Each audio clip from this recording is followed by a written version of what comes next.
The last time we spoke about understanding the self, we learned how leadership can also be looked at as understanding the self, understanding others around us, and understanding the actions that bind the self to the others. Which means the first step is understanding ourselves, and we spoke about it.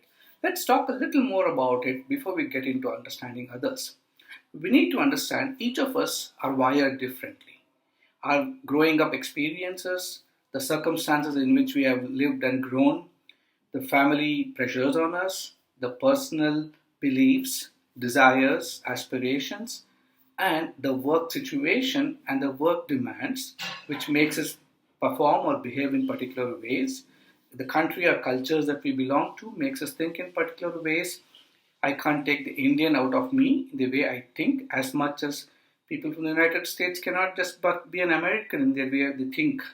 Cultural influences are real, and we need to keep that in mind. So each of us are shaped into being what we are, into thinking what we are, and creating the filters around us built by our own expertise with the formal qualifications. The moment I become a doctor, I'm forced to behave like a doctor, sort of a herd mentality where all doctors have to behave in particular ways. Our training makes us behave that way. Engineers would possibly be more mathematical, more precision driven, and so they are trained to behave in particular ways. So, without knowing, we are all under subtle influences. And these influences impact the way we process every situation and our interpretation of those situations. And therefore, the actions that are going to be born out of those interpretations could be perfect or could be completely flawed. So, leadership is also about three very essential things because we are always talking about action. Now, we are constantly listening and observing. And what we listen and observe, obviously because each of us are different, are going to be processed differently. The different lenses that we wear, the different filters that we have are going to make us interpret the situation differently. So with this kind of interpretation, we are going to start acting. And that is a danger. Sometimes we may interpret with our limited experiences in one way, and somebody else with a little more data, a little more experience, a little more higher up in the pyramid with access to more information and visibility would possibly interpret it differently. And therefore he would act differently. And now we can understand how leadership action itself is going to be differential based on where we come from. So what is the right leadership? The right leadership essentially again goes back to mobilizing a group and their resources, because when you mobilize a person, he comes with his own interpretations, and you as a person convening this group can understand that each of us come with different perspectives because we're driven differently, our default settings are different, and when you put it all together, you might possibly come out with the best possible action to initiate.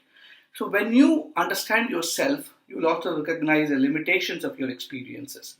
You will appreciate that we need to allow experiences to inform us and not influence us. But most of us are deeply influenced by experiences. And giving this space to the other is understanding the other.